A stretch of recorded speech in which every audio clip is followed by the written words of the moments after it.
आओ चलो आज पॉपकॉर्न बनाते हैं। सबसे पहले मैंने कुकर लिया, उसके अंदर तेल डाला कुछ थोड़ा सा।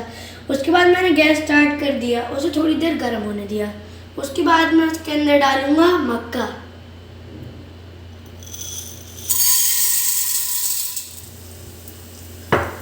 थोड़ा सा नमक,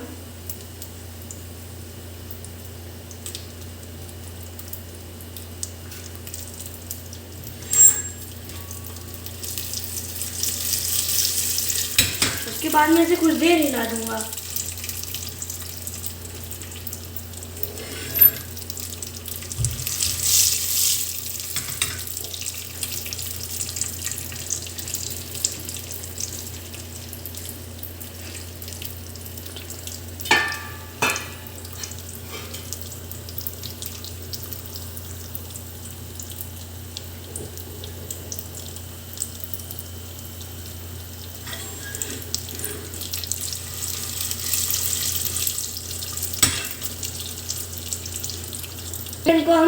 फिर हमको हम ढक देंगे।